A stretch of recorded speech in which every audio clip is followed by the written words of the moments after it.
Welcome to the Talking the Line podcast, presented to you by Talking the Line Sports Media, giving you our best insights and analysis so you can rake in some cold hard cash on your next sports bet. Now sit on back, open up your mind, and let's cash some tickets. We can't thank you enough for joining us. We hope you enjoy.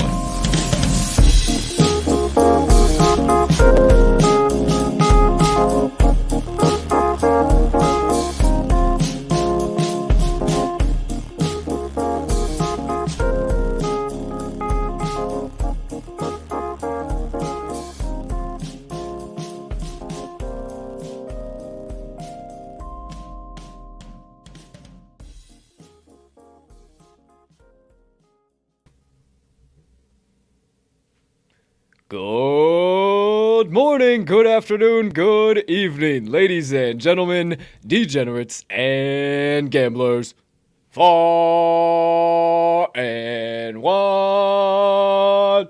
Welcome in to episode number 240, the big 240 of the Talking the Line podcast on this absolutely beautiful Wednesday of bets, also known as, so you don't have to check your calendar for the first time today, March the 9th in the year 2022. Can't thank you enough for choosing to stop by, catch a wave of nothing but positivity, good vibrations, and energy here with the TTL crew. But before we can tap into all of that, please take a few moments to smash that subscribe button on whatever platform you are currently ingesting the TTL pod on. Hey, if you're watching on YouTube, you might as well hit that notification bell over there as well so you never miss the start of a live show or any additional content dropping from the crew for the first time here, like the Wise Words podcast at 12 p.m. Central Standard Time for the first time, that shameless plug of the day. I'll be plugging that plenty along as the show rolls on today, but if you are watching on one of our social media platforms, make sure you hit that like button, that follow button there so you never miss any of our additional social media content. Or if you are listening to the show on your favorite podcast directory, make sure you hit that subscribe button there too if you haven't already, as we do release the audio of every episode after each live show is complete.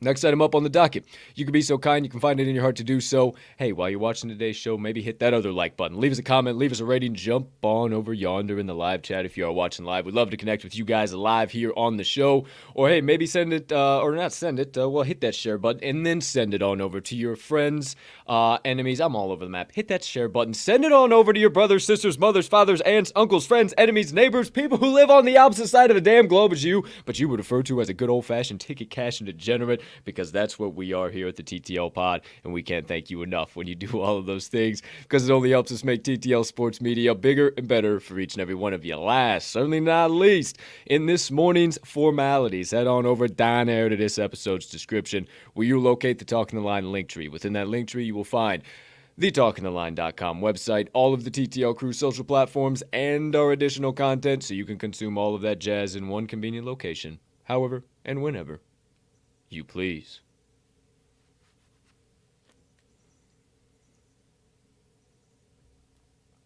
Ladies and gentlemen and beautiful gambling people, joining us for episode number 240 of the Talking the Line podcast, I am your humbled, honored, hyped, and always handicapping host, Colton Capping Colt Sroka, and I can't thank you enough for choosing to stop by, hang out with me and my partner, get some picks, get some insights, some analysis, and most importantly, dive into more rabbit holes than we will all be able to keep track of together. Now, speaking of that aforementioned partner, it's time to get on your feet.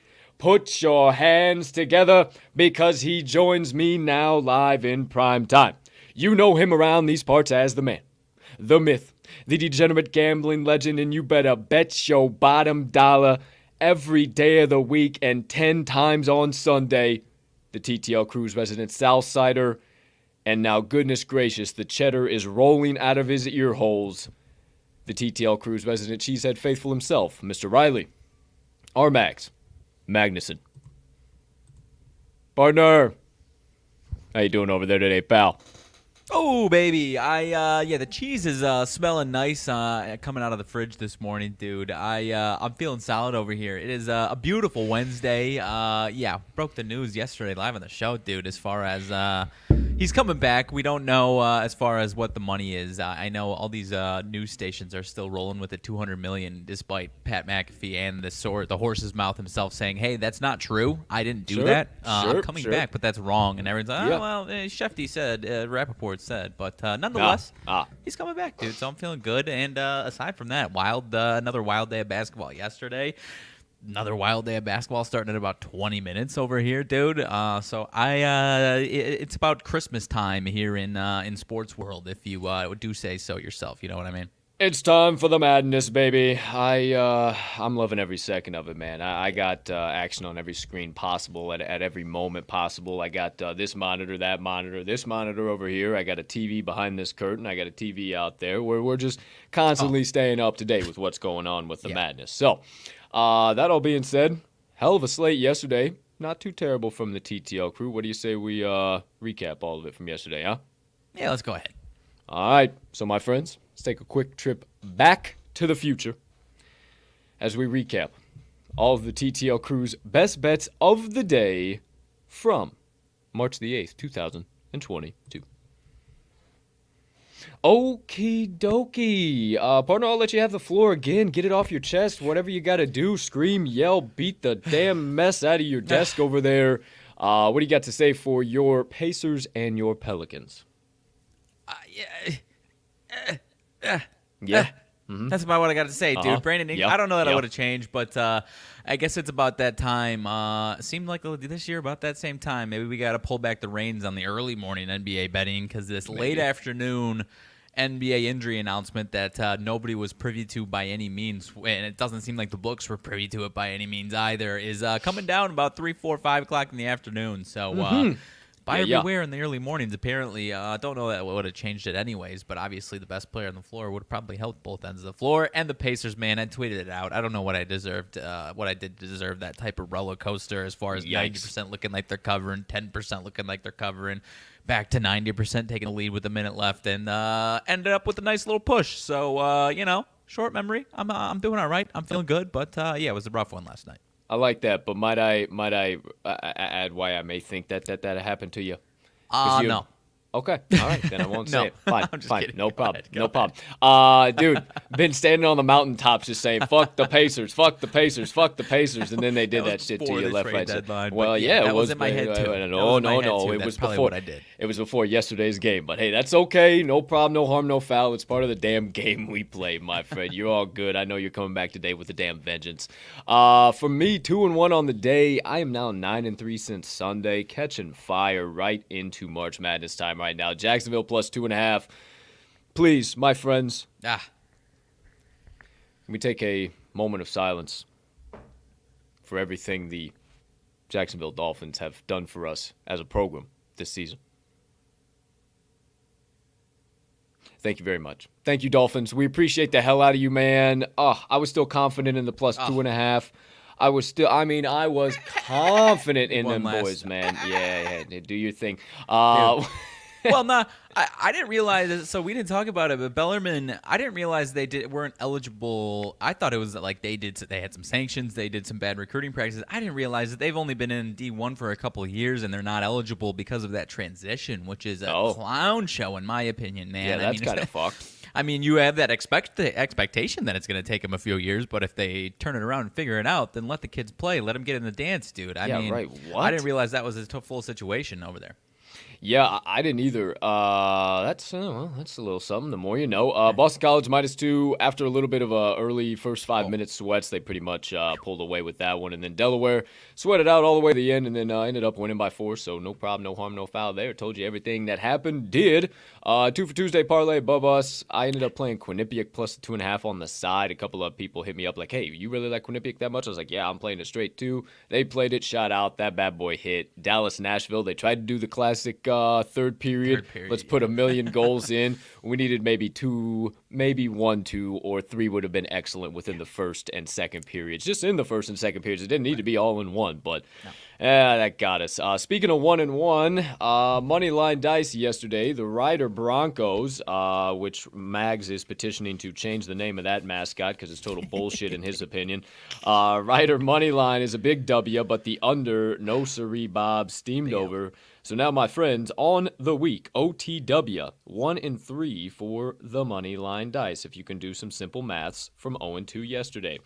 So we got another hell of a matchup. We're going to be lacing up, or not we, the Moneyline Dice are going to be lacing up their hockey skates. Those are some baby skates. I don't know where we're going to find those, but we'll find them, no problem. Don't you worry. They have a hockey game on in their sites here today as far as a role they're going to do. So stay tuned for that. We'll get into all of that, but that is yesterday's best bets of the day. Partner, anything you got to say in closing in regards to those, my man? As far as those are concerned, no. I mean, NHL can't win them all. You were helping us out, getting us hot, but can't win them all, dude. Can't win them all. It's Bush League. It's Bush League. All right. If that type of trend happened every single time, this shit would probably be a little bit easier. So they got to throw you a little wrench in there every once in a while. You know what I mean? Sure, most definitely. That's kind of what happened with my Jacksonville play yesterday. I think we would have gone 3-0. So It's okay, no problem. We go 3-0 today. Let's see here, my friends. Up on tap today, partner. You got 3 best bets of the day coming at the kind of people tuning in. Yes, sir. 2 college, 1 NBA. All right, I got 3 as per usual. All 3 of them are college basketball, 2 mid-major plays. One of them does tip off in but a short hour and 47 minutes from now. The matchup between the LaSalle Redhawks the LaSalle Explorers and the St. Joe's Redhawks. I apologize. We'll be talking about that one here quickly. But that'll be the second segment of the day. Third segment of the day, we got the double special play, Wednesday Warrior, the Wednesday Parlay Pop-Off. The Warrior is an NBA team, and the Pop-Off is paying out just over 6-1 odds, about plus 601, 603, wherever you're looking at it.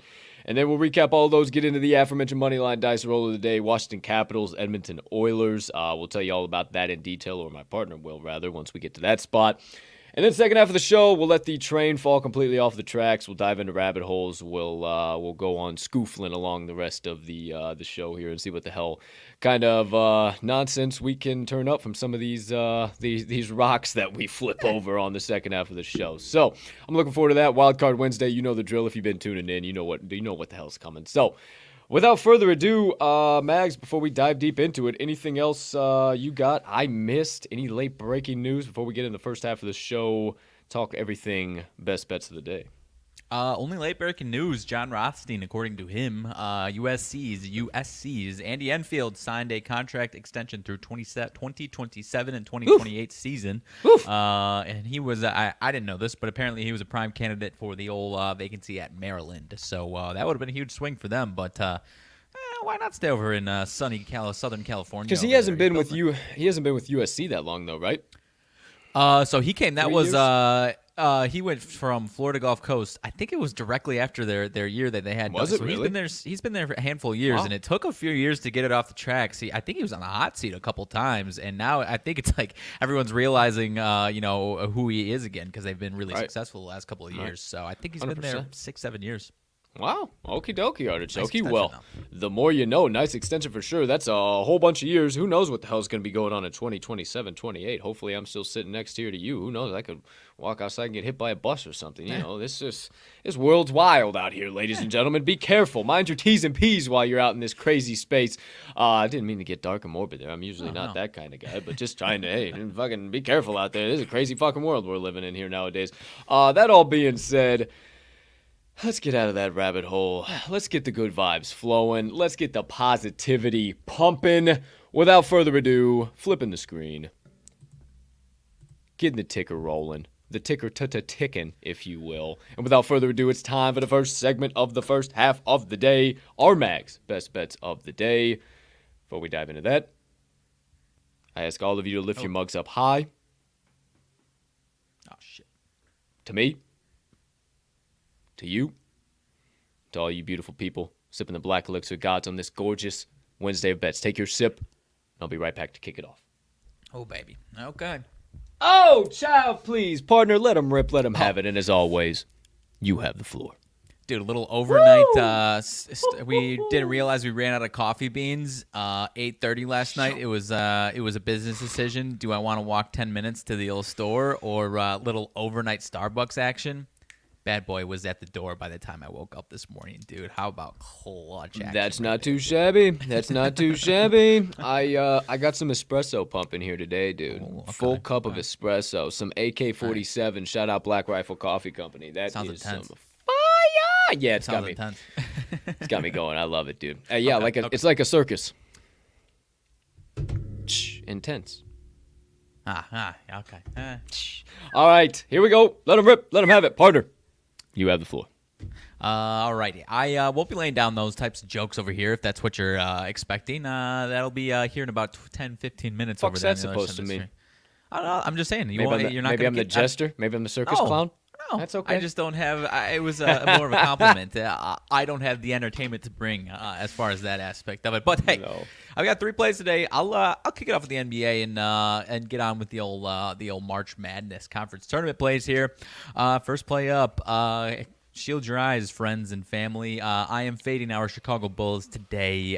Said the other day. I see red. I see red. Yeah, what the fuck? Hey, big spread. I'm still. There's a nice little window of positive where it can land in my betting favor and my heart's favor. So I'm hoping for that. But I'm taking the Pistons plus 5.5 here at home in Detroit against our Bulls. Handful of reasons, partner. I mean, the whole world knows now that the Bulls are kind of scuffling, but what they still haven't. Scoofling? Sorry, what was wrong with me? What are you doing? I don't know what I'm doing. I'm scoofling apparently over here. Shout out. But the main thing that they know is this Bulls team is struggling against the top teams in both conferences, some of the top teams. And they take care of business against these lower-level teams. Against the spread, even before this last week or so, it wasn't really that case. And especially on these spreads in a situation like this, I don't think we've got the spot here tonight. This Pistons team is greatly improved, man. And contrary to February when DeMar DeRozan was dominated every game, scorching hot, I still love our boys, and he can still take care of business, but he's not dominating these games like that. And when they run into a team that's playing good defense and match it up well lately, it's been a bad recipe because their defense, without these guys that I've talked about ad nauseum, they'll be coming back soon, but they ain't back yet. It's been a huge recipe for disaster, and this Pistons team is arguably one of the hotter teams in the league. Not even just against the number, but they're 6-2 to the straight up the last 8 against some really solid teams. So it's not just covering some of these spreads; they've been winning these games outright. They're 4-0 last 4 on 1 day's rest as well. A lot of trends that you obviously know because they're smoking hot. I spared us on that because everyone knows, but they're 4-0 last 4 on 1 day's rest. 4-0 last 4 versus a team with a winning straight up record.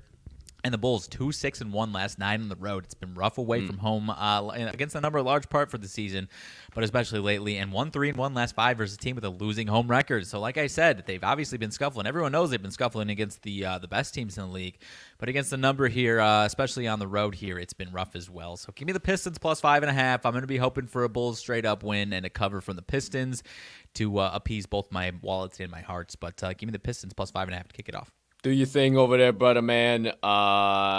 Something in my heart tells me that we have gone to the well with the Pistons one too many times. I love everything you're saying, the trends, everything, all of it. Last one for you. Last one for me was the time before. But this one for you.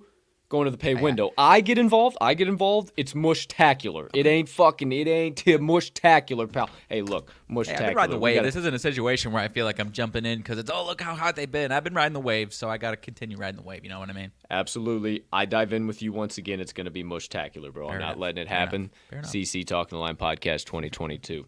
That all being said, Max, first best bet of the day. Hope you got it hammered in already on your favorite book, partner. What is numero dos? All right, number 2. I'm going to another not heart play, but a conference that has my heart, obviously. I'm going to the Big Ten tournament. Taking the Penn State Nittany Lions, on the spread here. This one is in Indianapolis, obviously neutral site court. Minus 3.5 for Penn State. A handful of things here. As far as stylistically, nowhere comparable to yesterday's game as far as that Boston College pick game. But what I do think is comparable is that you have two bad teams where one of them is starting to play really well and winning some games and competing against the best teams in the conference, much like Boston College was yesterday. And you have a Minnesota team much like Pitt. Again, totally stylistic, not comparable at all, but a bad team that is still continued to play bad and is seemingly looking to get this season over with, much like that Pitt team yesterday. So. The biggest thing to alleviate here, I've seen a few people taking Minnesota, and it's the three-point shooting they have versus this Penn State defense's three-point shooting defense. Minnesota has a really solid three-point shooting team, 37% on the season. Last meeting between these two teams wasn't Penn State, 67-46 win for Penn State, and Minnesota shot exactly their average, 37%. So it really does, and it really doesn't matter to me that they might even shoot 50%. They've done it before against Penn State. But they do not rebound at all. They do not get any second chance points. This Penn State team is going to take care of all of the glass rebounds on both ends of the floor, and they're going to slow the pace way down and get them out of their comfort zone here. And away from Minnesota is really the key for me here. Minnesota, the only time they've really had any type of value has been in the old barn, and that's not what we're going to see here today. Penn State 4-0 last 4 following a straight-up loss, so in the bounce-back spot, they've been really solid to the number. 4-0-2 last 6 neutral site games, man. 4-1 last 5 to the number as a favorite. So even when the rare spot where they've been a favorite, they've been pretty damn profitable. And Minnesota on the flip side, 16-34-1 last 51 versus a team with a losing straight up record. 2-5 last 7 as a dog. 3-8-1 last 12 on Wednesday, and 1-4 last 5 following a straight up loss. They have not been a good bounce back team all season. The favorite between these two teams is 5-0 the last 5 meetings. And Minnesota has not beaten Penn State outside the state of Minnesota since 2018. So, again, when you get them in the barn and you get these teams in the barn, Minnesota might be the side. But anywhere else, it just isn't that case. I think they're going to be ready to get the bus rolling and head to the offseason and move on from this season. I got the Nittany Lions minus 3.5 today, my friend. I think that one time the 4-1 ATS as a favorite for the Nittany Lions was the one time that I decided to back them as a favorite. The one? So I'm positive. The Saturday, the -6. You remember the spot? It's a -6. I guarantee you it was one of the last 5s. A -6 on a Saturday, somewhere in that ballpark or whatever. We faded them. I know I faded them for sure, and they fucking handled business left, right, and center. I just know one of the last 5s when I backed them as a favorite is one of them. So I love everything you're saying. And I guess not even really pushback. I guess just like a question mark in my head. Like with Minnesota being away from the barn, is it really, with this not being at Penn State? I mean, this is in Indiana. Like, this is, I mean, it's kind of in the smack dab middle of the state, for sure. The United States, essentially, right? So right. I don't know. So essentially, it's more of fading Minnesota anywhere other than in Minnesota, as opposed to this, buying into Penn State. That aspect of it specifically was more so just I don't think Penn State's or Minnesota's going to do anything outside of Minnesota. For sure. I might take some coaxing to get me all the way in the boat and help you roll this one gently down the stream, because I really, truthfully, honestly believe that one time in the last 5 they were favored is the one that I backed them and they've missed. I think this one's fair to monitor the money and see how this one moves for sure. I still just felt really confident in it. Oh, yeah, absolutely. And I trust your opinion when it comes to Big Ten shit. It's like throwing darts at the wall when it comes to Big Ten for me, so I know you know what you're talking about. So there you go. There you have it, my friends. Penn State -3.5. Partner, how about the third and final? Third and final, number 2 college basketball play. Going to the Big 12 Conference, my other favorite conference to bet on this season. And I am taking the Kansas State Wildcats -2 here, the de facto home team. Obviously not the home team. This one is neutral. These teams are pretty evenly matched. Almost said overly matched. These teams are pretty evenly matched here. But I give the edge to Kansas State, as do the lines, obviously, on a neutral court here. The biggest thing for me, man, to kind of separate these teams as far as how evenly matched they are. I don't know what word I was searching for there.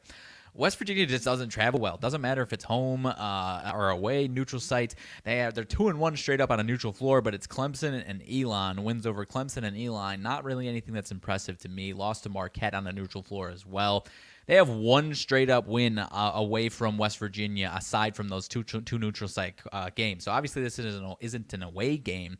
But outside of West Virginia, much like that Minnesota team, even more so in West Virginia's case, they do not fare well outside of West Virginia. That one win on the road this season was UAB, not a Power 5 opponent. Obviously, UAB is solid.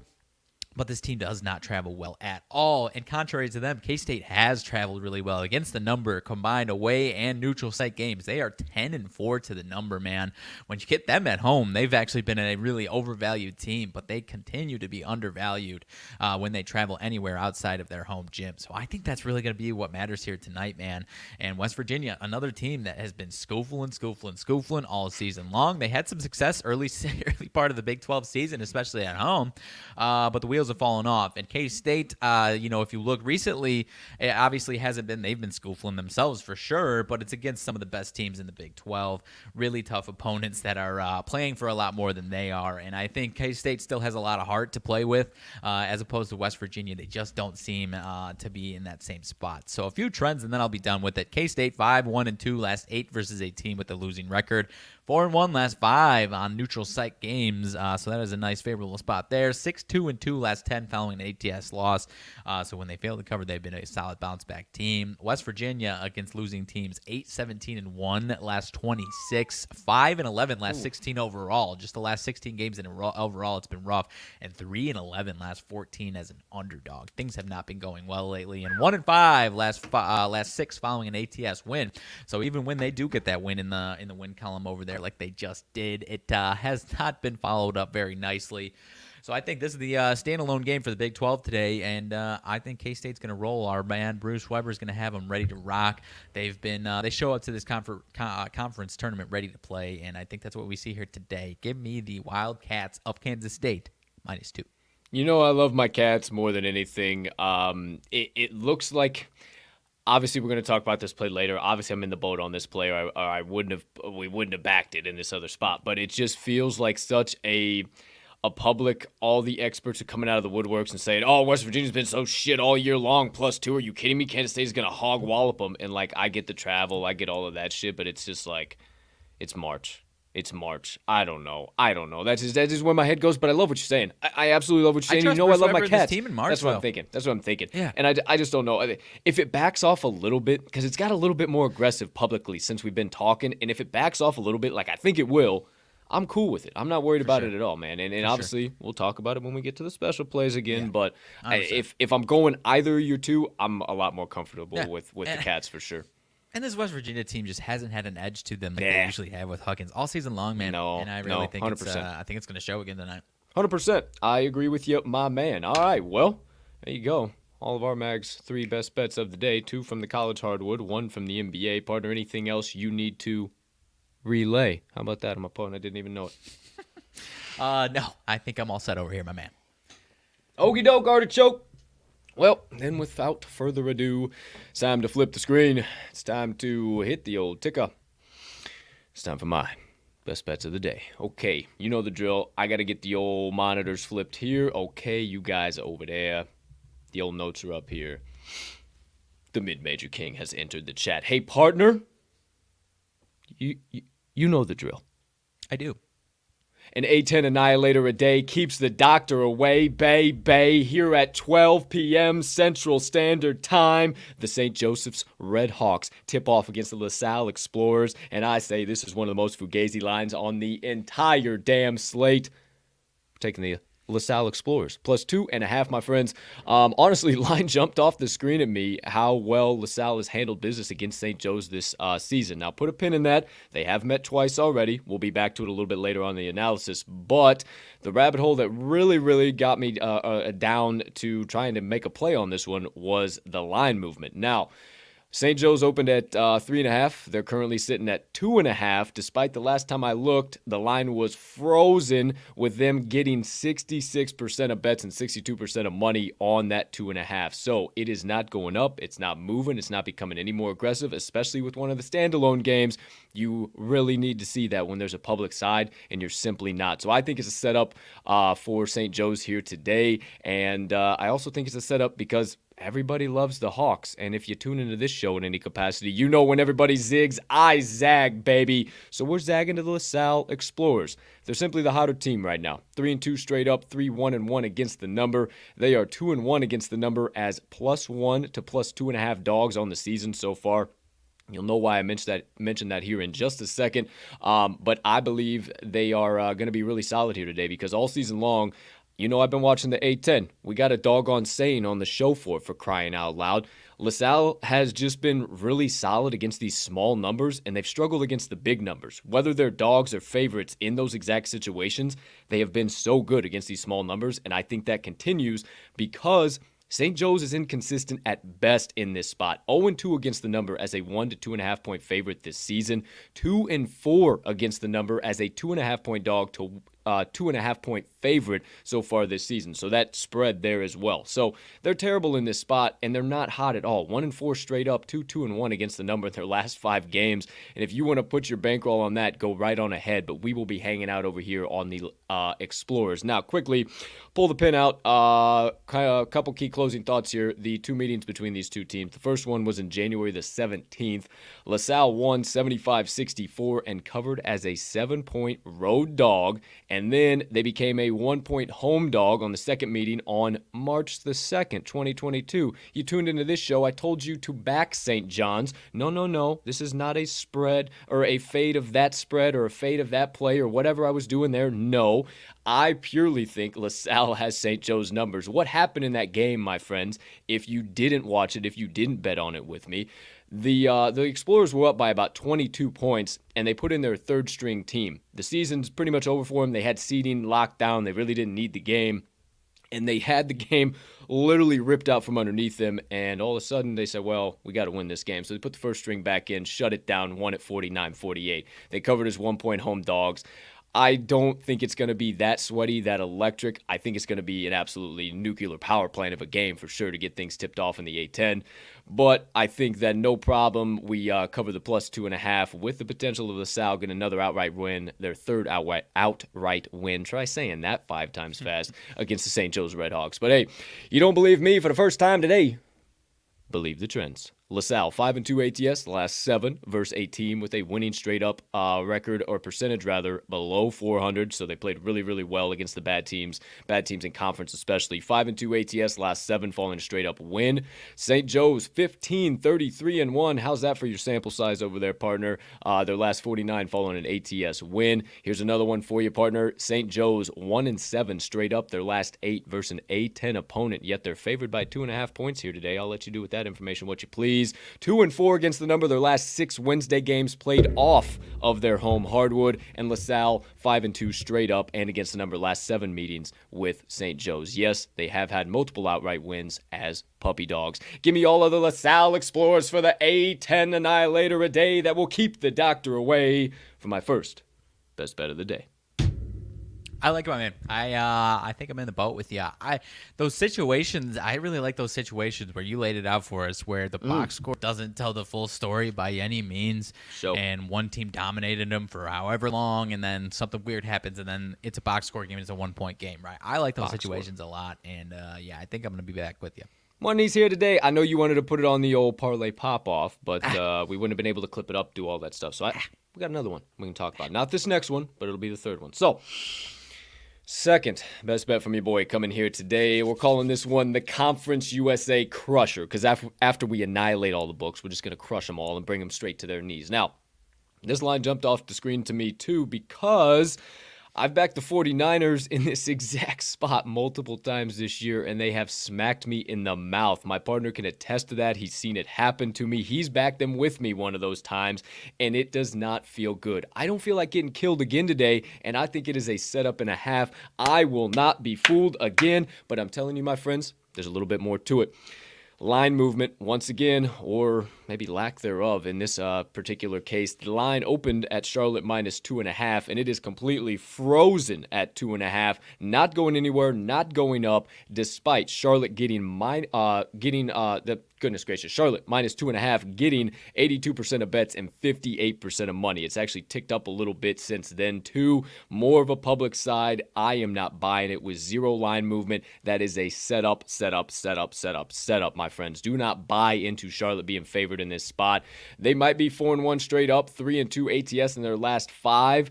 But don't you think the line should be higher if they really are that hot? Oh, wait, they're 6-4 straight up, 5-5 ATS in their last 10. They simply just had a little nice streak to close out the season. They're being overvalued as hell here today, and I think they come crashing back to earth with potentially a little loss here. Bounce out early in the A10 tournament, but hey. We'll take all the points the books are willing to give us, because one final closing thought here on Old Charlotte. They're coming off of back-to-back wins, and anytime they've done that this entire season, they followed it up with an immediate loss. I love for that trend to continue once again, especially against Rice. That's 1-4 straight up, 2-3 against the number in their last 5 games overall. So, again, don't you think this line should be higher? 3-7 straight up and against the number their last 10 games overall. Don't you think this line should be higher? I certainly do. I'm still thinking it's a setup. I am not going to sit here and tell you that it's not going to be a sweaty affair. If you put your bankroll on this, you better get ready to sweat your nuts off. But I will also tell you, or your tatas off if you are a young lady betting with us as well. But I will tell you, they are going to handle business, and they're going to get a cover for us at the bare minimum, if not a sick, nasty outright win. One final key closing thought here, or a couple key closing thoughts. Rice has complete ownership over Charlotte over the course of just years and years, and these teams have actually already played this year. And I think we're getting a little bit of overvaluation because of Charlotte. They've only played one time this year, but they played a lot over the course of the last few seasons. This year, Charlotte won 67-64, covered as 4.5-point road dogs, and now this is a 2.5 spread. What did we just meant? Oh, box score. That's right. That's what that word I was looking for. I don't know. It just feels like a get your lick back kind of game to me. And I think what the key is going to be is the 3 ball. Rice can shoot the hell out of it. They can shoot the lights out with it. And Charlotte can't defend it worth a damn. Rice in true 3-point percentage is shooting 38%. That is good for 19th in the nation, my friends. And Charlotte is allowing 36.6%. That is good for 325th in the nation defensively. Do not buy this number. Buy all the points the books are willing to give you with the Rice Owls and believe the trend. Charlotte 1-4 ATS, last 5 neutral games. 1-4 ATS, their last 5 Conference USA games against a West Division opponent. In Conference USA, they have East and West. Charlotte is also 2-4 straight up. Their last 6 March games. When the temperature gets hot in the kitchen, they can't get cooking. And I talked about ownership. Pull out that pin I mentioned a little while ago. 6-2 straight up and ATS for the Owls the last 8 meetings with the 49ers, with a couple of outright wins wins as puppy dogs. Once again, second best bet of the day. Give me the Rice Owls plus 2.5. I like it, my man. I do like it. This conference has not been good to me, so I think I'm going to sit on the sides and let you take it to the window for us. Holy shit. This is a situation where I've been the mush as far as the old Conference USA, so I'm going to That stay is very out of true. I appreciate that. That is very true. I like that. I think you're on the right side, dude. I really do. I firmly believe I'm on the right side. I'm 150%. I'm on the right side on that one. I love the Crusher. Okay. Last best bet of the day. We'll cook through this one, and we will get on to the double special plays of the day because we know you guys came for the juice. So without further ado, third best bet of the day. We're taking, or we're calling this one rather, first things first, the Pac-12 Punisher. My friends, we're taking the Cal Bears plus 8 in the matchup against the Washington State Cougars tonight. Honestly, this one makes no sense to me. This conference has been absolutely bananas all season long. This is way too many points. I really don't see this thing finishing by more than maybe 3 or 4. I honestly would take it all the way down there. I don't know. Maybe Cal gets the outright win. This conference has been way too bonkers for this 8 points. I am not buying it whatsoever. So I had to take a little bit deeper of a look, and the line movement drew me in once again, or maybe a little bit of a lack thereof. It opened as Washington State minus 8.5, now down to Washington State minus 8 across the market, despite those Cougars getting 50% of bets and 88% of money. When I wrote the analysis, I went back and looked in 70% of bets and 85% of money, and this line ain't going nowhere. It's frozen solid like the damn ice pack that you use to take your freaking soggy-ass lunch to work every single day. Yeah, it's that one. That's what it is. It is frozen damn solid. Don't buy the bullshit with the Washington Cougars. They ain't worth a hot damn. They're colder than cold. Oh, hold on. Maybe not. Maybe they're a little bit hot. Let's talk about that. Washington State, 4-1 straight up, but 1-4 ATS, their last 5 overall. So I think they are extremely overvalued here. And they're inconsistent at best, my friends. 4-6 straight up, 3-7 ATS, their last 10 games overall. This season, they are 2-5 against the number as a 7.5 to 9.5 point favorite. You'll know why I mentioned that in just a minute. And also inconsistent in conference play. They might be 11-9 straight up, but they're 8-12 against the number. They've been overvalued all year, and they continue to be overvalued in this matchup with the Bears. The Bears, 5-15 straight up, but 11-9 against the number in conference play. So they've had a couple of scuffly spots. I think this is perfect value, at least for them, just to cover the number. They're 2-3 ATS in their last 5, and 5-5 ATS in their last 10. So obviously a lot more consistent than what the Cougars have been able to do. And if you're giving us this many points with a better covering team, you obviously have to take the Bears. Now, I mentioned this point spread spot. The Bears, 4-1 against the number as a 7.5 to 9.5 point dog this season. Remember, compare that back to the 2-5 ATS for Washington State as a 7.5 to 9.5 point favorite. I absolutely love this spot, and I really think what it's going to come down to is everybody overlooking Cal's defense in this spot, and I think that's what keeps them in this game, keeps it tight all the way down the stretch, and allows them maybe to turn some defense into offense and get the outright win. 88th in true points per game allowed, 126th in true field goal percentage allowed, 54th in true three-point field goal percentage allowed, and 28th on the defensive glass per KenPom. I absolutely love all of that. I think they keep this really tight. Like I said, I don't think it finishes by more than 3 or 4 here in this spot. I would take it all the way down to 4.5 if we do see that happen. I don't think we do because people are tossing loads of money at the Cougars, but you don't believe me for the final time today. Believe the trends. California, Cal Golden Bears, Cal Bears, whatever you want to call them, 4-1 ATS, last 5 neutral games, 4-1 ATS, last 5 as a neutral dog, 5-1 ATS, their last 6 Wednesday games. Washington State, 4-10 against the number, their last 14 on a neutral floor, 1-6 ATS, last 7 as a favorite. Combine the last 2, they're 1-11 against the number, their last 12 as a neutral site favorite, 1-4 ATS, last 5 following a straight up win, 5-14 straight up, their last 19 in March. Your Honor, I rest my case with Cal. It's 5-2 ATS, their last 7 meetings with the Washington State Cougars. Give me all of the Bears plus 8 for my third and final best bet of the day. I really like it, my man. I really do. Washington State just doesn't beat teams by double digits. No. Nearly enough to be getting this many points, dude. And what was it, like 7.5? They were favored on the road at Cal, and it was a 4-point game, and now we're at an 8-point spread. I mean, this spread is so much more. Essentially, they were way overvalued in that spot, and it should have been closer to 4.5, 5 on Cal's home hardwood. And now this is maybe. I still think they're overvalued. I think it should be 6, maybe honestly 6. I would put it at 4.5. I would really take this all the way down to 4.5. I think this is a tight ass game, and I honestly think Cal could get it. Cal could get it done outright. They have been a sneaky team. They've been a sneaky team. It doesn't... For how much? No, look, 100%. You know, that whole shit in the middle is real important, right? But if you can win a conference tournament, you get an automatic bid. So, shit happens sometimes, you know? Shit happens pretty often in the Pac-12. I'm not going to say. Cal was very, very, very, very intriguing in the early season tournaments. And here we find ourselves in the postseason tournaments. I officially rest my case, Your Honor, for all of my best bets of the day. Okay, let's keep this proverbial podcast train steaming on down the tracks. We're 45 minutes after the top of the 10 o'clock hour. Here we go.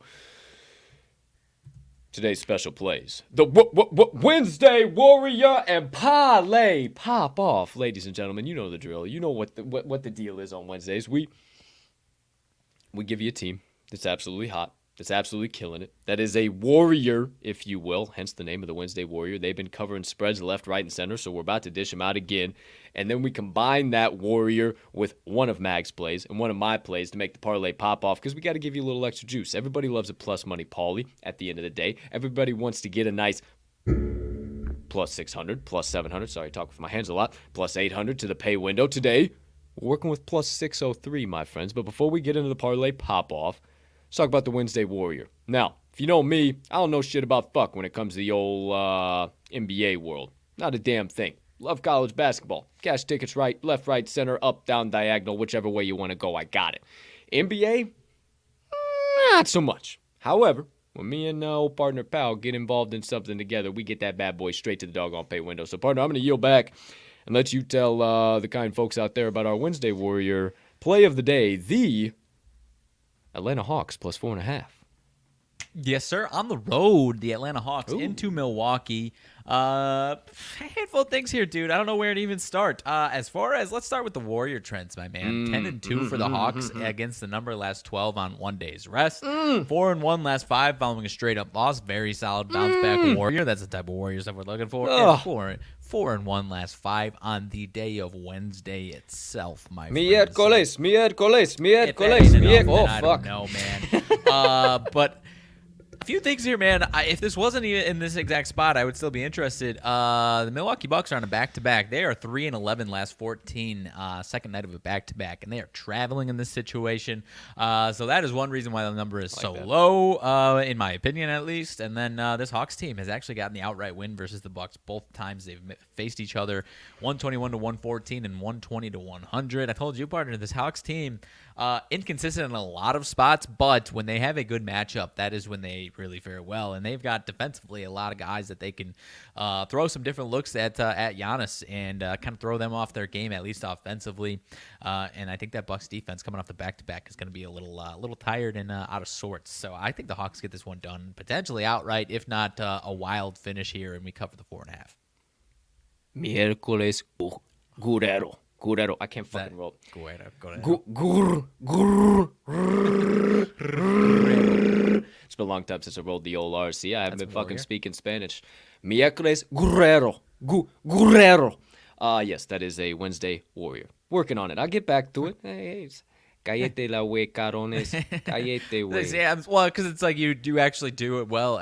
Speak that accent fairly well. It's just apparently not ours, the I've never been. I can roll my R's, but I haven't ever been able to Guerrero. Okay. Guerrero.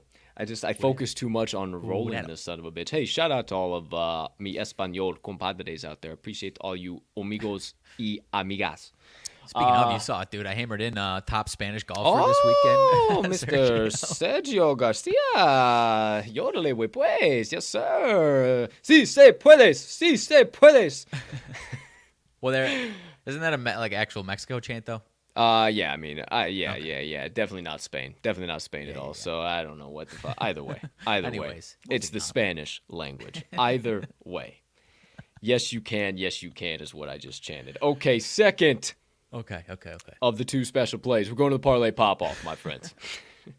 We're adding the Atlanta Hawks plus the 4.5. We're taking RMags pick, the Kansas State Wildcats -2. Told you I had some confidence in them bad boys. I got plenty of confidence to put them on the pop-off. And then we're taking, to round out the night, the Cal Bears +8. We love the Red Hawks, or not the Red Hawks.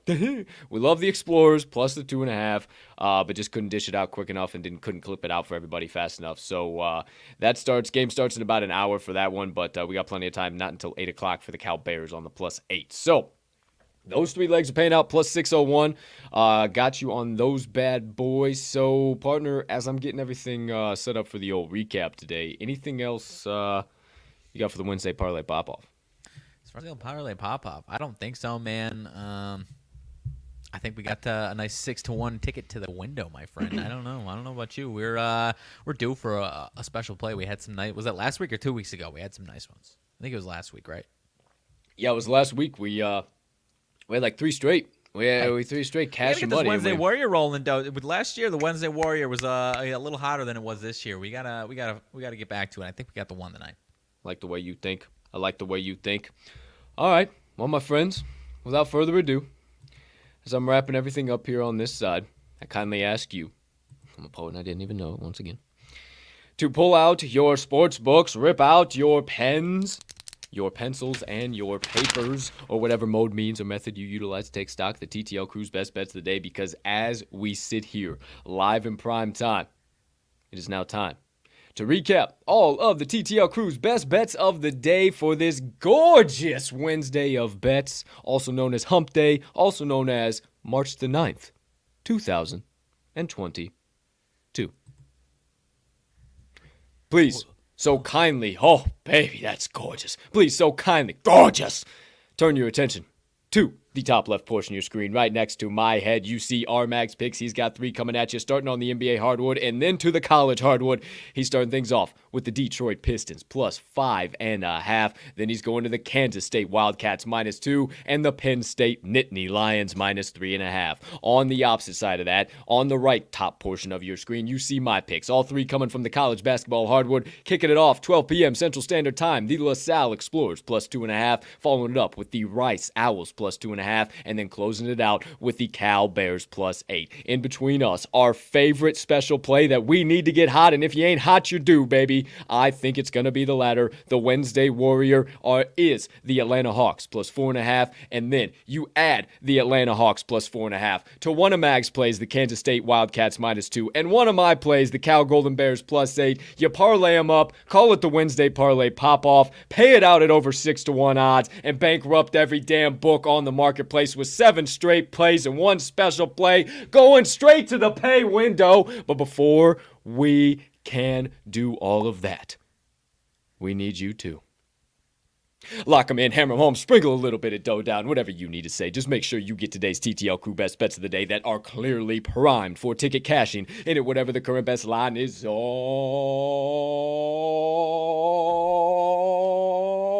your favorite sports book. Ooh, baby. You like that's popping the champagne for the parlay pop-off, my friend. That we will be doing tonight. Let's fucking go! Yeah.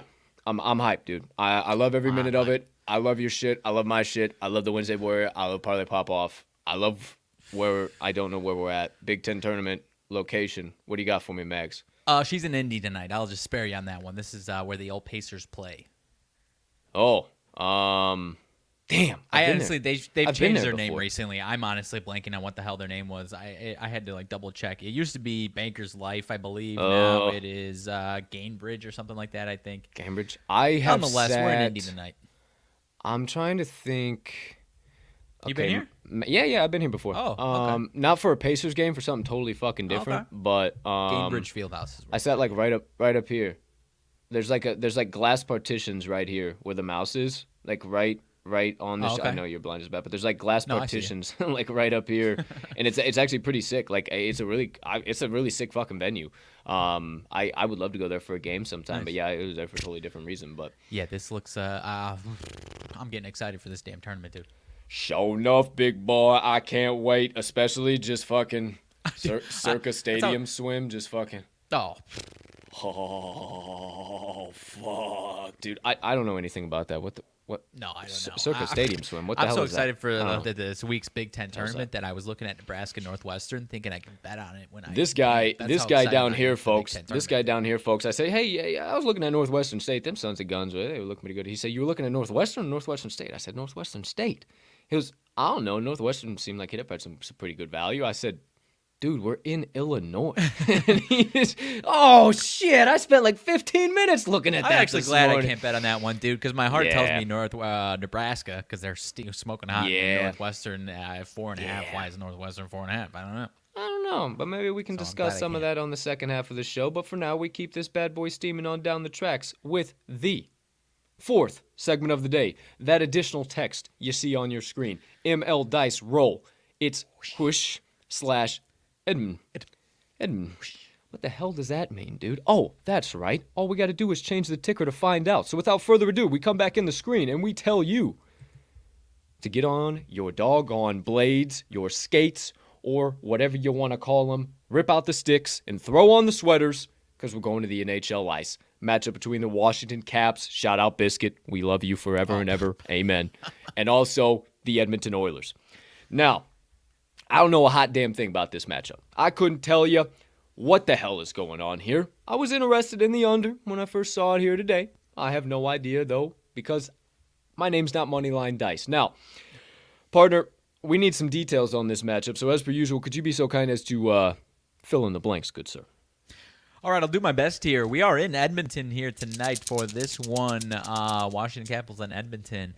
It appears the old Edmonton Oilers are hitting a little scoofle as of late, my friend. 1-4 straight up last four. Includes a big fat L here in the Windy City over a little over a week ago or about a week ago. Washington coming in with 3 straight wins, though. 3 straight wins for the old Capitals. However, the Oilers are favored here at home. -135. Let me double check on FanDuel what we got here. -137 over here on FanDuel. The puck line -1.5 is at +172. And then the old Capitals are +114 on their money line. And the I'm sure we will avoid this spread if we get it, but they're +1.5 -220. Usually don't eat that type of chalk, so I'm sure if we get that, then we'll just stick with the money line. And the over/under, as you mentioned, partner, you're interested in the under. Over/under 6.5. The over is set right at +100. The under at 122. Typically, when you have +100, the other side is usually -120. So they're making you pay a little extra, couple cents on the old dollar there. Interesting note there. As far as bets and money splits, though, and I'll kick it back to you, partner. Money line, 65% of bets, 92% of money on Edmonton. And the total, 39% of bets on the under, but 93% of money on that under there. So honestly, a little surprised they haven't ticked it down to 6. Would be my only point, I guess. But hey, I have not a damn clue. We leave it up to the dice to decide our fate here today.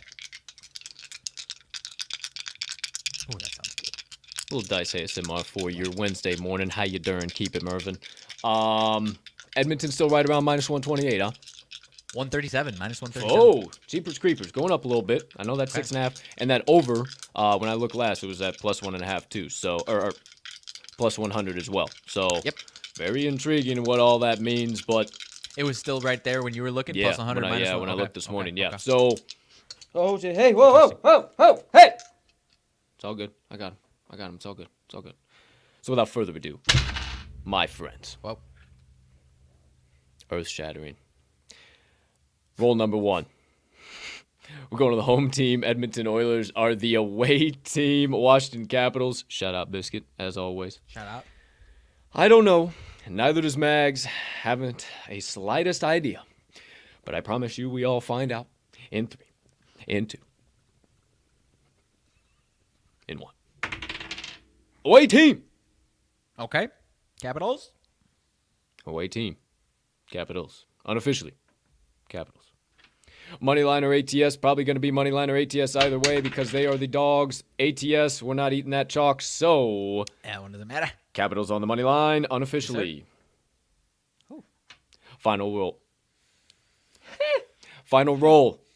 It's Wildcard Wednesday. You know the drill. I don't know why I make sentences harder on myself when I'm trying to be a host, dude. It's kind Kind of stupid if you ask me. Either way, wild card roll of the day on Wild Card Wednesday.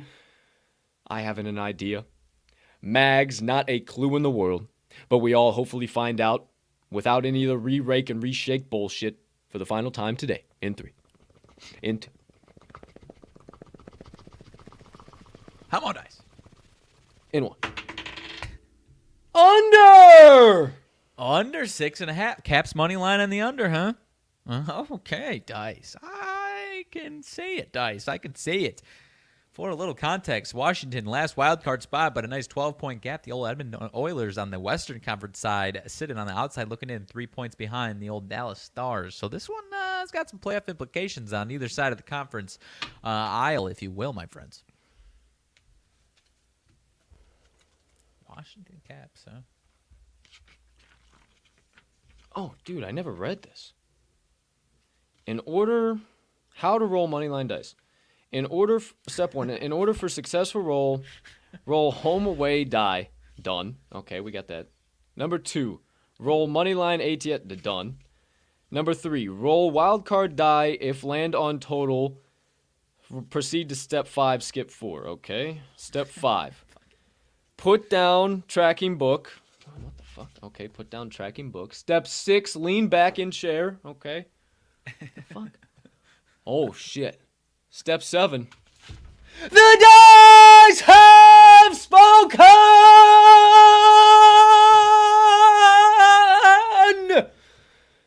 If you want a guaranteed take 2 tickets to the pay window tonight. No questions, no qualms, no queries, none of the bullshit. Not per me, not per Mags, not per any living, breathing, heart-beating, humming being that lives on this planet, but per the inanimate, all-knowing, ever-present, ever-powerful Moneyline Dice hammer in right here, right now. The Washington Capitals on the money line. And the under 6.5 goals in their matchup with the Edmonton Oilers tonight. Thank you, Dice. Thank you, Dice. Thank you, Dice. Pardon me. I am goon. Goodness gracious. It's this hat. This hat makes it really slippery and slidey. I like that hat, though, despite its origin over there, but yeah. Appreciate you either way. Okay. Look at us, dude. I don't know how. Look at how we got our conflicting shit going on as usual, dude. Hey, it just shows everybody can love everybody, even though I still sure. hate you. For sure. And your stupid White Sox. Washington money line and the under 6.5. Fuck. I was gonna pull up. I gotta get Biscuit on the screen now that we got. Oh, bro, you want me to? Here, I'll just put up a picture of old Biscuit. I'll put up a picture of Biscuit, bro. Oh, please. Yeah, I'll put up a picture of Oh, Biscuit. dude, the most recent one from yesterday. If everybody can bear with me for a minute, I'll put up a picture of Biscuit, bro. In front of, I think, the Capitol building, dude, yesterday with another pup, dude. Oh. Yeah? Give me a break. Okay, let's see here. A little, what do they call it? He's a little older than this now. Dude. I mean, he's great. He's great. I wish you would watch Ted Lasso. The next tweet from 2 days ago was even better than that. Here he is now. We got, look at him. Oh, he was in the Puppy Bowl, bro. Biscuit was in the Puppy Bowl, bro. Hey, this shout out to the Washington Capitals. Hopefully we don't get any copyright strikes for this shit, but y'all are about to see, we always be talking about Biscuit. That would be heartless. We always be talking about Biscuit, and you guys never get to see what the hell Biscuit looks like. Now, you want to know more about Biscuit, go look at him when he was a damn puppy. Yeah. He's a chocolate lab, and I'm telling you, this boy is so doggone pretty, it ain't even funny. He's still a pup. Oh, he's still a pup for sure. He ain't even 2 years old. I don't even think he's a year. He might just. Big boy. He can't be one yet, dude. Yeah. No, he might not be. Let me flip this over here real quick, you guys. All right, and let me do all worth it. I don't even care. It's all gonna be worth it. It's all gonna be worth it. No question about it. Oh. I really wish you knew this context of one of these tweets about Ted Lasso, though. Biscuit. Oh, Biscuit. Shout out the Caps because this does have some shit on it, but I don't give a fuck. Whatever. Puppy Bowl. Yeehaw. The Puppy Bowl's over. All right. Without further ado, my friends. Well, wait. Just wait. We're about to be right down on the ice with our boy. You ready? Biscuit, the Washington Capitals service dog.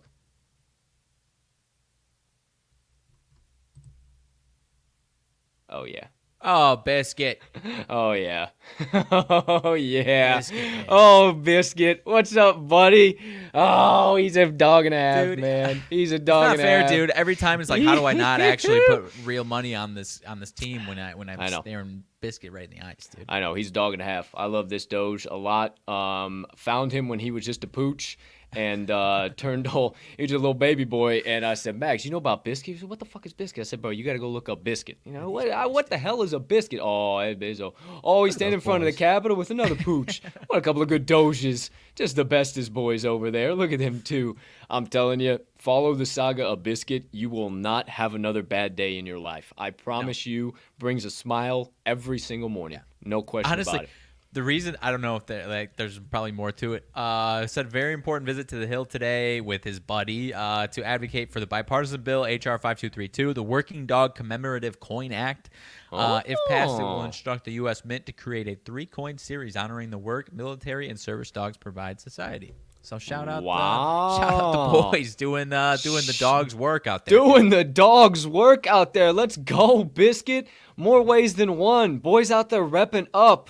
Damn. Write it down. Next March Madness, we got to do some animal charity. That's Doge. That's Yeah. Maybe we got to fucks with some animal charity for sure. I love you humming beans and all, but man, some fucking animals will just they get me, dude. All right. Honestly.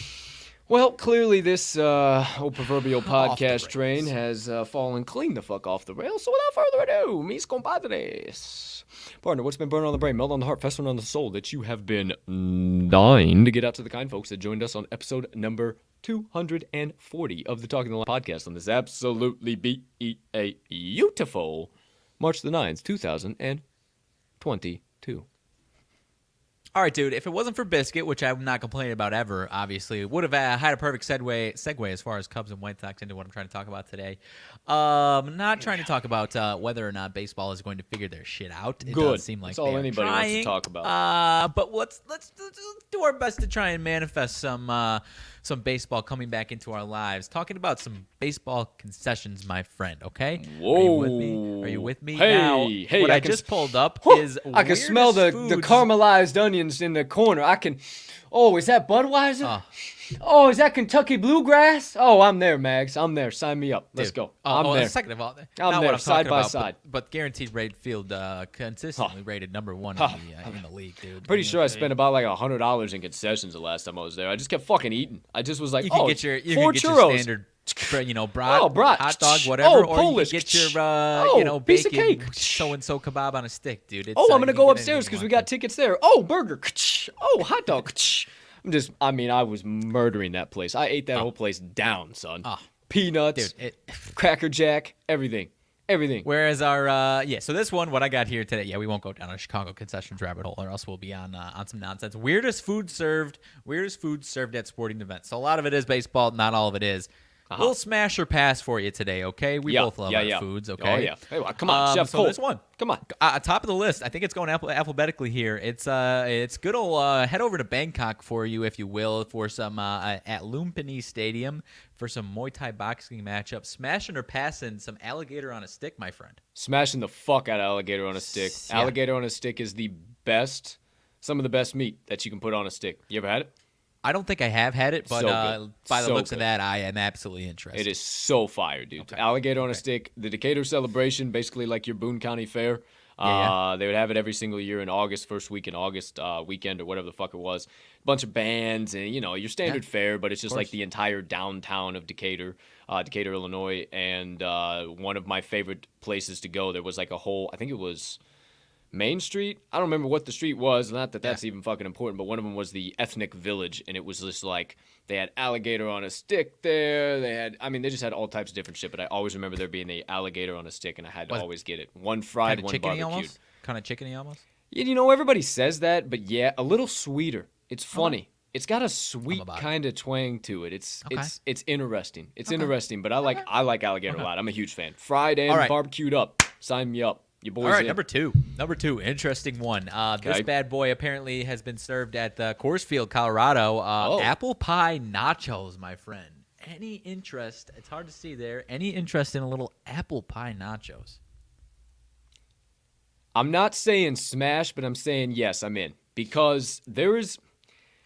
There is not much better to me than a fucking warm piece of apple pie, a fresh slice of cheddar over the top of that bad boy, and then a little dollop of ice cream on the side. I'm telling you, there is nothing in this world better than cheddar cheese and apple pie. So you give me a little extra crunch. The saltiness is what I'm a little questioning. But, like, outside of that, like, I'm already in with... The nacho cheese might be a little fucked. If it's cheddar, then cool, because then I'm already in with that flavor combo. Looks like some shredded cheddar. Yeah, if it's cheddar and apple, I'm already in with that combo, and I can get over the saltiness. I already love that shit. You got me in, dude. I'm smashing. I feel like I would just rather go with the apple pie by itself. Talk about old soul, though. Talk about old soul. I don't talk about old soul, though. If you ever doubted me claiming that shit, like, or anybody out there, like... What fucking 20-year-old eats some fucking old grandpa in a chair shit fucking cheddar cheese on top of a piece of apple pie? Like, nobody eats that shit. Oh, it's fire, bro. My grandparents did it. My great-grandparents did it, and then my grandparents did it, and my dad did it, and then I started doing it, and it's fucking fire. I love me some apple pie. I'm a bigger pumpkin pie guy, so whenever it's like, it's usually... I usually have both. You don't even go pumpkin. I go sweet potato. Sweet potato pie is the best. Dude, I love pumpkin pie. Anyways. Sweet potato, bro. Sweet potato knocks pumpkin out the water, son. Out the water. All right. Battleship sunk. Interesting one here. I have not heard of, dude. This one is called Bad to the Bone Baloney. So the description is most hardcore fans at the Cleveland Browns football team sit in a section of First Energy Stadium called the Dog Pound. Blah blah blah. Behold the bad to the bone bologna. This soft roll sandwich is filled with fried all beef bologna cut into the shape of dog bones. It's topped with American cheese, pickles, and a secret spicy sauce. It comes with chips and a bologna cheese sauce. No, pass. No from you. I don't do bologna, dude. I just can't. I'd be willing to take a bite, if I was living on the streets and like that was all for sure. 100 bands, I got bologna, no problem. I ain't worried about that. I'll eat ramen fucking 3 meals a day every day of the week. I don't give a fuck, but I don't do bologna, bro. I don't really do bologna. I'm at least interested because it looks cut like in the shape of fucking bones. Sausage links out here. And then they start cutting them into shape of bones. Who knows what fucking factory that shit's coming out of? Fucking dog pound, dude. Yeah, old Mary Sue and Sally are coming into the facility pregame and they're fucking cutting 1,000,001 bones for these fucking sandwiches. No, they're pumping those things out of some facility somewhere in doggone Cleveland. I'm good. I am good. I'm out on that. All right, interesting one here. This bad boy is called Battle Red Tacos. See if you can see that. Yeah. It looks good already. Okay. I see a little red cabbage on top of there. Yeah. So this one appears to be NRG Stadium for Houston Texans Stadium. Trio of soft flour tortilla shells filled with Houston chicken tenders. Texans? I thought we were talking baseball.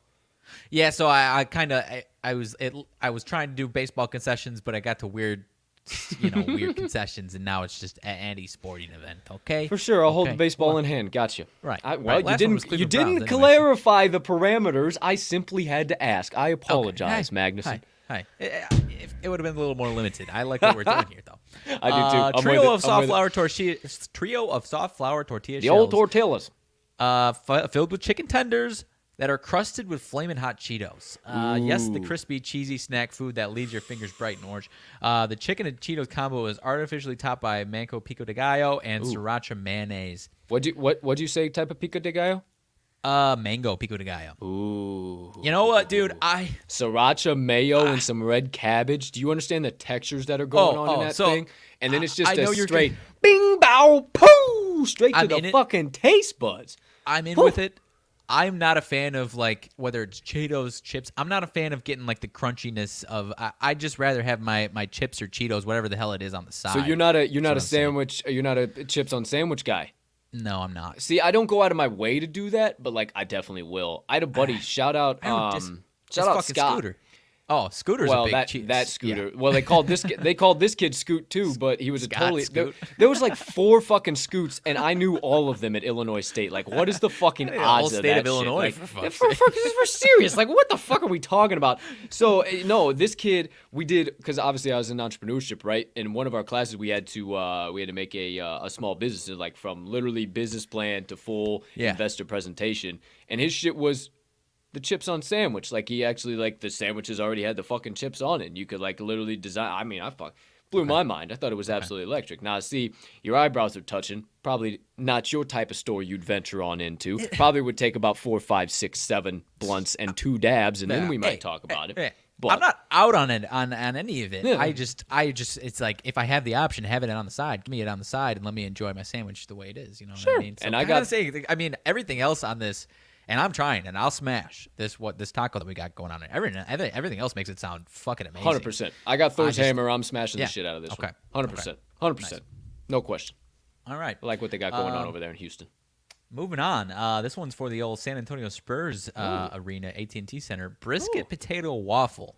The waffle is made of crispy hash browns. The base is topped by your choice of bacon, pulled pork, and bacon or chopped brisket. Stop, Mags. You know me. You don't even have to talk anymore. You fucking had me. My goodness. Sour cream and cheese are toppings available to be heaped on. You are dared to order this along with a Diet Coke.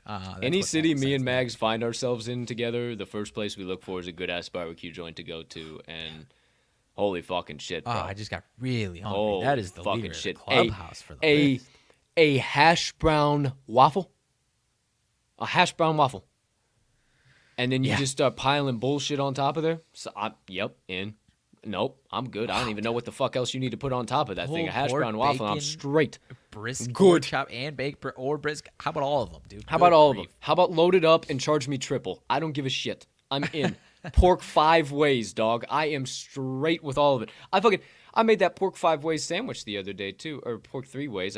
Maybe I should try doing some shit like that. Dude, next time I do some pork butt, maybe do some pork butt, a little bit of sausage links, a little bit of bacon. Stop. What else can you do on there? I don't know. Anything. Man, that pork 5 ways sandwich, the thing's just busting at the seams. Yeah, you got Chef Colt's antenna standing on in, thinking over here, dude. Hey, speaking of, let me get under the antenna, standing on in. That's fucking goofy. All right, moving on. This one is in a baseball stadium. I'm not sure if you're a vitamins will change your life, kids. So old Tropicana Field, Tampa Bay. I've actually been to Tropicana a couple times. Really? I don't think I was old enough for this one, but Brunch Bloody Mary.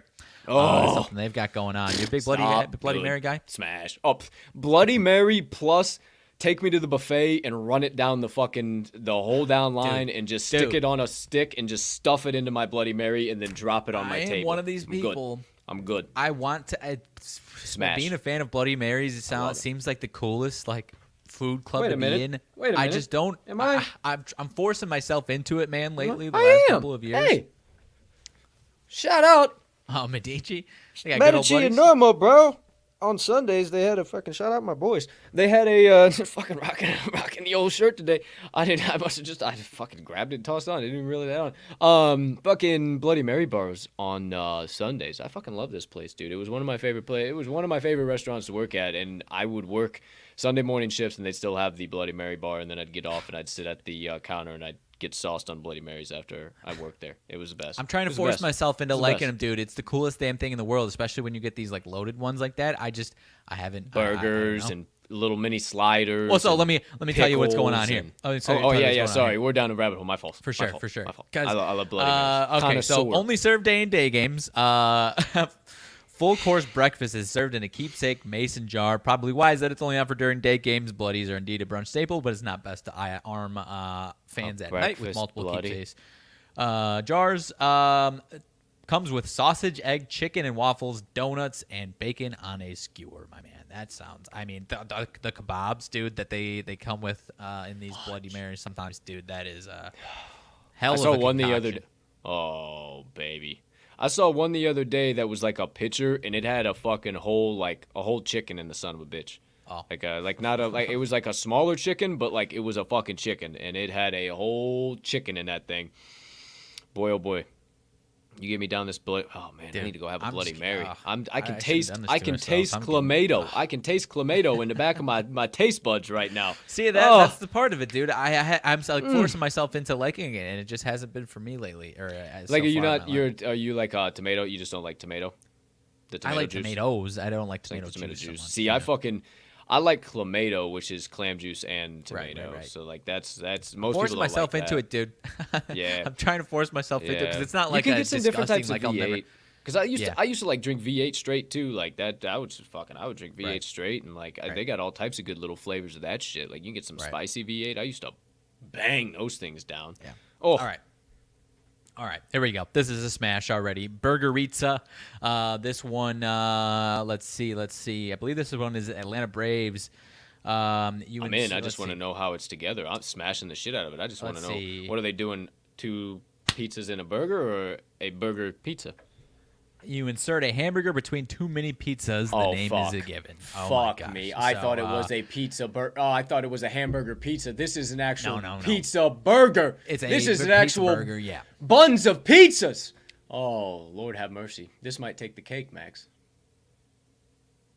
Yeah, if you can't decide between a burger or a pizza, why not get both? And yes, you get pepperoni on the pizza portion and bacon and cheese on the interior burger. I mean, that ain't a heart attack waiting to happen. I don't know what is. It's just you're gonna see pizza for the most part, but there's a burger smashed between 2 little mini pizzas there. So, dude, especially like, I don't know how well rated Atlanta's concessions are, but like thinking of if you had like a sick restaurant make you a burger pizza, dude. I mean, or a pizza burger, whatever you want to call it. Atlanta has some sick ass eateries, dude. Some of the best eateries in the nation. They got some great fucking places to eat. That would be bananas. Holy cow, dude. A pizza burger? Like, I want to try that. Like, not like go there and try. I want to make that. Like, I think I can make that. I don't know what would stop. I think so. I mean, I know how to make pizzas myself. Right, dude. But I'm even taking it a step further than what they're doing there, so you wouldn't have to get your fucking hands messy and, like, frying it all as one. Like, oh, wheels are turning, huh? Oh, dude, Chef Colt's wheels are turning over here. I'm seeing it as, like, almost like a fucking... Like, you got dough around it so you could, like, fucking cut it and actually eat the son of a bitch. Like, it would just be carb spectacular. Because, like, with the way it is now, you're just holding on to fucking grease. And you're just it's slipping all over the place. Yeah. So I'm thinking you wrap that son of a bitch in a dough ball and you just flash fry the motherfucker after it's already pizza cooked. Taco. That too. Well, because what I'm thinking of is it's like, so it's the pizza sandwich essentially. You got your pizza with the toppings facing up. What about the bottom one? Is the toppings facing on the bottom, or is that like touching the burger? That's what I'm saying. So like that's why I was thinking like a dough where you could flash fry and then the shit's in there, and then you can cut it in half, and then you actually have something to kind of grab onto. Then if you just got pizza toppings hanging on for dear life, that's not good either. That's not good either. Like it's a mess. Like that's right. All I can think of is like I want to try this, but it's a mess. Like I don't know how they accomplish this, especially in a ballpark. Like in a ballpark is what really gets me out of everything. Like yo, I have to sit in most of the time, not like this. Most of the time, I gotta sit in a fucking seat like this to eat this son of a bitch. So it can't just be like, I mean, that doesn't look the easiest thing to eat. I'm just saying. That's the shit when you see the 10-year-old kid bringing back something and he sits next to you. You're just like, oh, come on, dude. Stop. All right.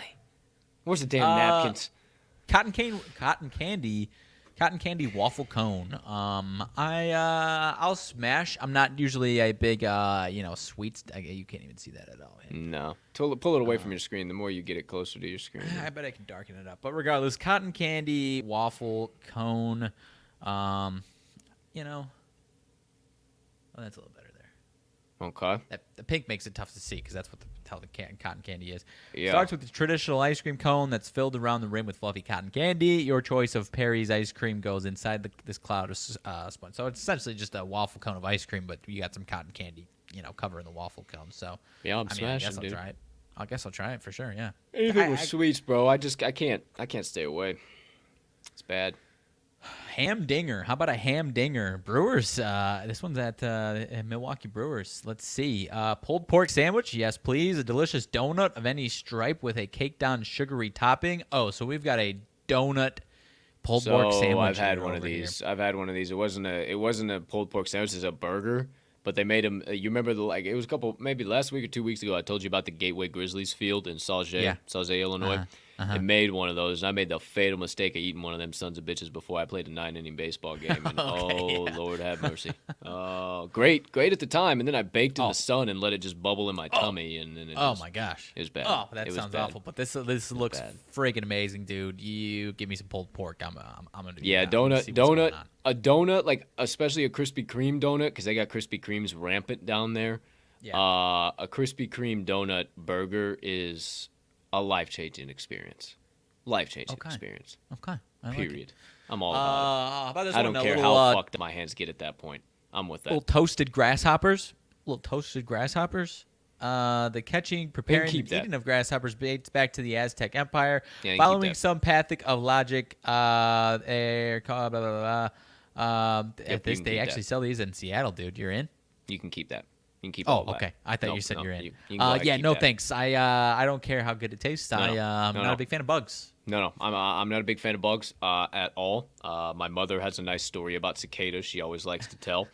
I won't go down that rabbit hole, but yeah, I fucking hate bugs. I'm not going to eat a fucking grasshopper, I'll tell you that. I don't know. It was always kind of in the back of my mind, and just like as you said, grasshopper, I just like kind of envisioned like a little grasshopper just bouncing. Like, why would I want to eat that shit? No. We'll end it on a nice one then. We'll end it on a nice one. I because I am allergic to it, I'm gonna have to pass it on myself. But I am certain that you'll be smashing this one, dude. Pork rind chippers. Fans of the Baltimore Orioles haven't had much to cheer about over the last handful of seasons. 1 point of pride for the city, however, is its local seafood delicacy. Chesapeake Bay, which I have been to. Hard-shell blue crabs. Yeah. Let's see. Crab goes on a multitude of concession offerings, including a plate of pork rind chippers. The pork rinds come topped with cheese sauce and Charm City's omnipresent Old Bay seasoning. Old Bay, another locally produced fave, and the self-proclaimed definitive seafood spice, is likely to be dialed on anything a Baltimorean will eat. So why not pork rinds? That sounds fucking awesome, dude. That sounds spectacular. I am a huge fan of pork rinds. I am an even bigger fan of Old Bay, and I am an even bigger fan of hard-shell blue crab. Dude, crab meat is sign me up. Sign me up. Yeah. I'm a huge fan, bro. You can still eat your imitation. You can get to your imitation. I might take the risk and just eat it anyway. Dude, that sounds amazing. We're just turning it into a fucking pumpkin. Yeah, I don't care. Oh shit, I love that. I actually made that seafood. I posted on Twitter over the weekend. I did shrimp, scallops, and crab. Yeah. That was fire. I'm still munching on it. I made a whole big old batch of it. So damn good. So damn good. Sweet potatoes, a little bit of couscous. Fire. Everybody down. Bring extinguisher. Fire. What else you got? That's all I got for the old official sidebar, dude. I don't know if you got anything else crazy as far as NFL news. We won't dive into the speculation and legality of it, but could have a decision one way or another, or news as far as Deshaun Watson is concerned. Seems like Friday they're going to have a grand jury coming on. So I don't know. Like I said, we won't speculate on that, but we'll at least have a better idea of if he's going to play next year or ever again. That'd be really cool. That'd be really cool if we at least knew. I don't know. I just feel like at this point the NFL has just changed so much. I don't want to say it's changed so much, but it's just like a year. It's just like a year of not playing active NFL football is just a lot different than sitting around and practicing and whatever. And like he might have stayed active, cool, great, wonderful, but like I don't think he stayed that active. And like I get you. I just don't want to see old Deshaun be expired goods and look like dog shit. Now he comes out and balls out for show, but I don't want him to ruin any like semblance of a career. Like I like him too much. I liked him too much at Clemson too. Like I like him too much as a humming bean. Like as much as that sucks as like everything that's going on, still justice served to the fullest extent. Don't fucking don't fucking come at me, all you crazy sons of bitches. Fucking I don't see. I probably did it for myself there. Fucking either way, I mean, hey, it is what it is. It is what it is. We'll see what the hell shakes out. Outside of that, your boy Rodgers staying in Green Bay. Russell Wilson is officially a Denver Bronco. That's fucking really weird. They also cut Fred Warner up there in Seattle. That's insane. Bobby Wagner. I'm sorry, not Fred Warner. Bobby Wagner. I apologize. Been with the team since 2012. Wild. Yeah, I think they drafted them both on the same day. I'm pretty sure they did. I'm pretty sure they did too. It's big moves for Seattle. I think you toast the whole organization at this point in time. I know. You have. I mean, if you're cutting Bobby Wagner, I mean, DK Metcalf and Tyler Lockett probably ain't going to be too thrilled about hanging around in that situation. Dude. Hanging out for Drew Lock? Like, hell no. You got to go through a full rebuild, right? I think. I mean, maybe you keep DK around because of how young he is, but if you can get a nice return on him, which I imagine I'd let him go. I'd let him walk for sure. I'd go on a full fucking rebuild mode. Like, I don't know. They need to get rid of Pete Carroll before they got rid of anything, dude. I don't know, dude. It's like you and I I feel like you and I are like validated because over a year and a half we've been talking about how something needs to change here, and kudos. It was to the Russell wrong Wilson. move. I mean, kudos for the Seattle Seahawks aspect of it. It was the I wrong think they move made for the Seahawks for sure. Because I saw someone tweet like, "Oh, Pete Carroll like gets to do whatever he wants now," and it's like, whatever Pete Carroll wants to do isn't 2022 NFL football anymore. It isn't 2010. Go ahead, keep running fucking I formation, smash left, right, double twins, trap. I don't give a shit. You're gonna get stuffed 10 times. Keep running it on 1st and 10, and then 2nd and 12 when they stuff your ass, and then run a fucking dump out to the flat on 3rd and 15. Yeah, go ahead, Carroll. It's cool. It's cool. We'll just keep stomping your ass. Like, I mean, it just. I don't think people are talking about this aspect of it enough. They're not. And bro, I'm telling you, it's going to show. It's going to show. Hey, timestamp it right here. 11:29 a.m. March the 9th, 2022. We are the first ones to say that the Seattle Seahawks are going to be a dumpster fire this upcoming season. My friends, I will be the first to put my word on it. They were one of 4 NFC West teams that did not find themselves in the playoffs. And now they just let a quarterback who's been to a fucking Super Bowl walk. That has a lot of miles left, dude. I've told you, dude. It reminded me of the situation up until the trade now. It reminded me of the situation where the Packers missed the playoffs a couple years and Rodgers has a couple down years for him. And then instead of moving on from him, they switch around their coaching staff and they go to a modern offense. And, hey, look at this. 3 straight, regardless of if you want to laugh at me because they haven't won the Super Bowl, is fine. They've won 13 games in 3 straight seasons. So that's kind of my point. It's better than finishing last in the damn division, dude. I don't know. Hey, piss off, pal. I don't care about it. I didn't mean for the Bears. I'm talking about the Seahawks. I don't care about. I'm talking about the Seahawks case. It's all right, pal. I wasn't even trying to be a jab at you, dude. I swear. Hey, I would rather be in blissful ignorance than showing up to this show looking like somebody shot my puppy dog the day prior. I would much rather live in that fucking denial. You never look like that. You've never looked like that, huh? Not about my Bears. As far as the Broncos, dude, obviously that's a huge move for them. I mean, we were talking about why Rodgers might not want to go to the old Broncos, and I think it was a huge move for Russell Wilson to get out of that situation. But now you've got gauntlet of an AFC West, man, and I think the Broncos are going to be really damn good. I don't know what their ceiling is, though, for sure. Because I mean, you got Von Miller. You got Von Miller saying maybe it's time to go back. He, I don't know if it was an Instagram story or what, but he posted a picture of him and Russ shaking hands, and it said "Now what" or something like that. I mean, if he ain't coming back, I don't know why the hell he's doing all this. He's still got something left in the tank, but. I guess what I'm saying is that defense still needs a little bit to do to put themselves over the edge. Is kind of what I'm saying here.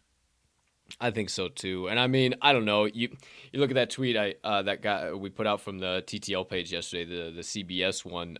It was like current AFC West quarterbacks: Justin Herbert, Patrick Mahomes, now Russell Wilson, and Derek Carr. And I was just like, which one of these is not like the other? But I don't want to slam the man. I mean, hey, Derek Carr, he's all good. He puts the old boys on his back when he needs to. Maybe the Raiders are surprising people this season. Who knows? Who knows?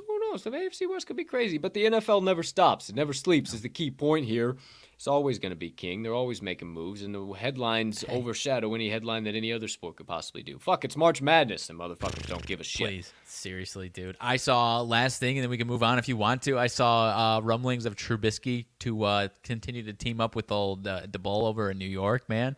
Kind of compete with Danny Dimes for the old starting, yeah? Huh? I don't know. I think he's a better quarterback than Danny Dimes.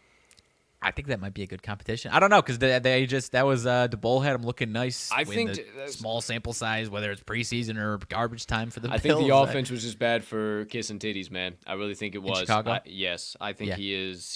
He's top notch. Dude, if you look me in the eyes and ask me, and I've said this for a while, do I think he's a good quarterback? No, but I do think he has a skill set that you can, if you craft an offense perfectly and you have strengths elsewhere on your team, I think you could set it up for some type of success there. Like I said, I don't think he's a good quarterback, but I do think he has some good attributes that you can play to. Definitely. Most definitely. Yeah, I'm not going to draft him or trade for him by any means. But yeah, I think you could definitely, if you know how to build an offense around a quarterback, yeah, the man can get it done instead of trying to fit a square peg into a round hole. It just ain't going to work, my friend. So there you go. There you have it. NFL updates. The MLB remains locked out. Who the hell knows? We're getting more games canceled. We'll see what the hell happens. The NBA starting to see the old playoffs on the horizon. Play-in tournaments will be happening here coming weeks. NHL starting to see the playoffs on their own right. College basketball, we are full swing of March Madness now. Well, not March Madness officially, but conference tournament time. It is absolutely bananas. The shit has been hitting the fan. It has been wild. We've been tweeting it out from the TTL page, from both of our pages. We hope you're following along. Follow him at RMags TTL Sports. Follow me at Colt TTL Sports. Follow Talking the Line at Talking the Line. You see it all there. We've just been going just absolutely wild on conference tournament games so far. So we'll keep pumping out content on all of that end. We'll have some updates tomorrow. Yeah, because we already took too long. Tomorrow for next week and what to expect next week and some updates. Who knows? Who's to say? Who's know? What the hell's going on? I have no idea. But tomorrow you will see me, though, on Jeff Dawson's show, 1 p.m. Central Time, the Midday Market Report. You'll see Riley on there on Friday, the Breakfast Bankroll, 9 a.m. Central Standard Time. A little bit of a switch up on you this week. Speaking of additional content, Wise Words Season 3, Episode number 2 drops right here on YouTube at 12 p.m. Central. Make sure you hit that notification bell so you don't miss the drop of that. And then it is out on all major podcast directories following the release there. So if you didn't see it, the legendary Cam Rogers, Volume 2. He tweeted at us, let the cat out of the bag a little earlier than we like. But hey, shout out, Cam. We appreciate the hell out of you. Volume 2 was absolutely electric. If you guys are looking to make bets on the players, definitely stop by. If you're looking to make golf bets going forward, definitely stop by. Or you just want to become a wiser humming bean, please stop by. You can once again find it on our YouTube and all major podcast directories, or just by going to talkingtheline.com/wise-words-podcast. Cup of Joe on Campus podcast. No show this upcoming Saturday. Mags is the best man in a Saturday, so we're giving him the Saturday off. We're going to take that off there, and we might talk.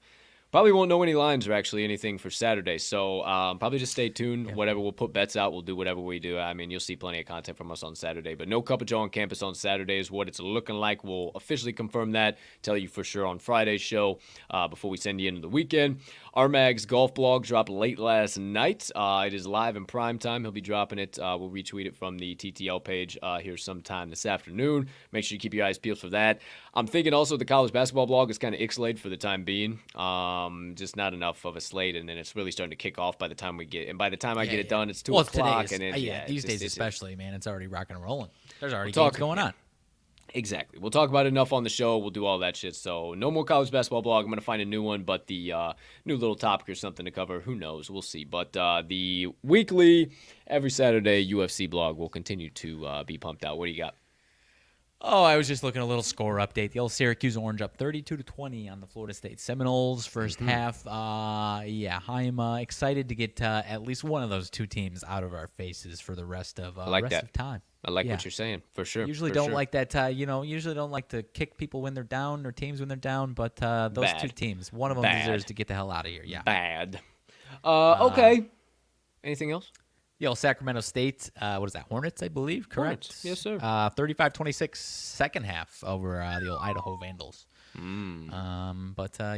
missed a comment, dude, as far as our hot dog or our food talks over here. Oh, damn it, dude. That's my bad. I'm sorry, Phil. Fuck.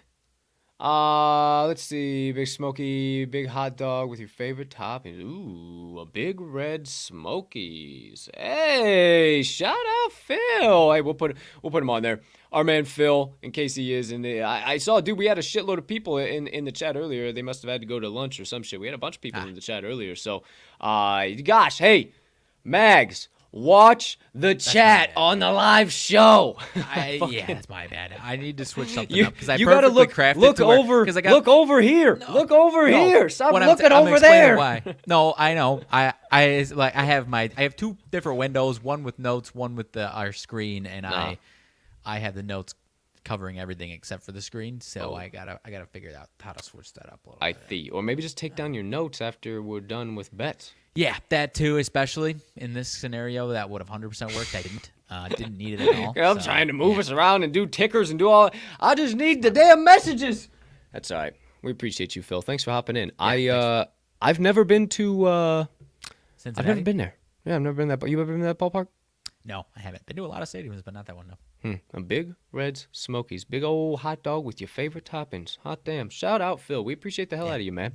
Yeah, these Midwest parks know what to do with their damn hot dogs, dude. Oh, do they ever, big boy. Do they ever. Yeah, I had 3 types of different sausages or dogs or whatever last time I was at Guaranteed Rate. Yeah, dude. Polish, a regular old brat, and then, I had a double Chicago dog. I got 2 of them, so I'd say 4. 3 types, but 4 technically. Yeah. I mean, just sucking them down. Dude. I love it. Glizzy Gladiator. Hell yeah. Oh, Lord have mercy. All right. I'm gonna go That's get some it. Hot dogs today That's all I for the got. fuck of it. Just roast up a bunch of hot dogs, dude. 100%. Speaking of going places, make sure you guys go to talkingtheline.com. Check out all of the tabs on there, all of our best bets, all of our partners, everything in between. Speaking of partners, appreciate you as always, pal, for sitting to my left. Your guys is right over there. Appreciate you and your analysis, everything in between. Unless you got anything, let's wrap it up with some motivation minutes. Get on up, get on out, huh? Yeah, let's do it, dude. Okie dokie, artichoke. Well, without further ado, then, it's time for my motivation minutes. All right, my friends. If you read the description here today, I just wanted to do a little bit of conversating, perspective sharing on responsive mode and living your life in responsive mode. And really, what does that mean? And I guess I kind of wanted to give you kind of a mental image, a picture of how you can kind of view this life. And it's so funny because so many people view it in the first way that I'm going to tell you. And unfortunately, it couldn't be any more inaccurate, any more wrong. And if you view it like this, I'm sorry. But hey, that's why we do these motivation minutes. We're all becoming better human beings at the same time. And I need to hear this at some points too. So, number 1, life is not a blank page. Life is simply not a blank page. Life is not a page that you have to hop on and start writing lines as fast as you possibly can and filling up page after page and flipping it over and filling that side up and getting the next one. Life is not a blank page, my friends, and now you know why I mean. So many people live this life as, it's just a blank page, blank slate. I would argue au contraire. I think it's a little bit more meaningful than that. I think it's a little bit more important to realize that life is already a set path.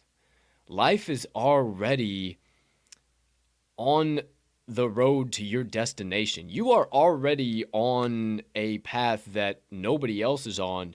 You just need to take time to slow down and observe the scenery. And I suppose I wanted to give a little perspective on observing the scenery, right? And that's in any situation you find your life in, your job, your personal relationships, your hour-to-hour, minute-to-minute, moment-to-moment life, whatever that may be. And that's the difference between living in responsive mode and reaction mode. And there's a very distinct difference in those, right? And reaction mode is those knee jerks that fly off the handle, something happens, bang, we go, no thought whatsoever, and that only leads to problems. It only leads to issues. You never really get to where you want to be. It only adds more anxiety and bullshit to your plate. And then there's the old responsive mode. And that's more thoughtful. That's more something happens, you take time to step back and view it from a 5D lens, from a 20,000 foot view, for lack of a better term. That responsive mode, that walking down the path, and instead of trying to plant flowers, maybe you should plant flowers. Maybe that's the wrong analogy here. Walking down that path, instead of trying to paint the scene, just observe it. Instead of trying to, maybe in this situation, it's right. Yeah, water your seeds, flower, grow. I talk about all that shit all the time. But in this situation, it is right. Instead of trying to plant your own damn flowers and say, this is my path. This is mine. Everybody see it? This is my flower. My path. I did this. Why don't you just live it? And maybe if that flower pops up, damn, bam, awesome. That's sick. Wow. How can I respond to that to make that to use that to the most of my advantage to where it makes the next thing that I observe on my path even that much better? What can I utilize for that? So it's very, very, very, very, very, very, very easy to get caught in that reactionary stage, that fly off the handle, that something happens and you just instantaneously your mind goes right to it, and that's what you do. Well, I'm here to tell you, you're not responsible for your first thought, but you are responsible for your first action. And living life in responsive mode is finding the value in that previous statement, is realizing that you can react. It's okay to be a humming bean. It's okay to have thoughts. It's okay to have shit happen, but it's also okay to take the time to think about it, to be thoughtful, to respond in the correct way, to make your actions speak louder than your thoughts and your words, right? That's what we always try to do at the end of the day. So I suppose as well, this responsive mode, though, life not being a blank page, you don't have to fill it up, walk your path, let it come to you, respond to it. There's also a quote that sticks out to me, and it's from the U.S. Marine Corps, and it's the 5 Ps. Perfect planning prevents piss poor performance. The 6 Ps, actually. Perfect planning prevents piss poor performance. And you want to respond to life. You want to observe it. You want to just let the scenery come to you, but you have to plan. You have to put things in place to get you to where you want to be. I read not too long ago that the legendary Bill Raftery, hey, shout out, talking about college basketball this time of the year, does hours and hours and hours of meetings and film watching and research and players and coaches and ADs and programs, pouring over everything. And the man's 80 years old, 80 plus years old, and pouring over all the shit. And 90% of what he does never even makes it to the broadcast. But he is one of the most responsive, electric, onions human beings you will ever see. So maybe start trying to live like Bill Raftery. Maybe prepare the best that you possibly can, not worrying about, fuck, I might not use 90% of this shit. But when you get to the opportunity, when you get to that moment, pulling out that 10% that you actually needed to use and making that moment right there the best possible that it can be. So choose to live your life in responsive mode, my friends. This life is not a blank page, but a path that is already there. You just need to take time to observe the scenery. And that does it for my Motivation Minutes of the day. Solid stuff, my man. Love it, love it, love it. How great way. Good midweek stuff there, dude. I absolutely love it. Appreciate it, dude. There you go. There you have it. Okay, 46 minutes after the top of the hour, we might as well get on up and get on out of here. So without further ado, my friends, ladies and gentlemen, degenerates and gamblers, far and wide, for myself and Mags, we can't thank you enough for choosing to stop by episode number 240 of the Talking the Line podcast, and every episode you decide to, and every bit of our content that you decide to as well. For all your likes, your views, your shares, your subscriptions, your retweets, your comments. Shout out Philly in there today, our man Dunaway. We appreciate all you guys so much. It is because of you guys that we keep getting to show up every single day, chase our dreams, chase our passion, provide content to you, provide our knowledge and insights, and keep cashing damn tickets at the end of the day. We appreciate the hell out of you guys, seriously, for spending the time and the energy with us. It is more than we could ever ask, and we will only continue to bust our asses even harder. We will not show it with our words, well, maybe, because that's kind of what we do, but with our actions, my friends. We appreciate the hell out of each and every one of you. Last but certainly not least, we hope you have a spectacular rest of your Wednesday, unless you have any other plans. And as per usual, make sure you get all of today's best bets of the day hammered in from the TTL crew, so you can say right alongside me and my partner at the end of every single piece of content we do, let's cash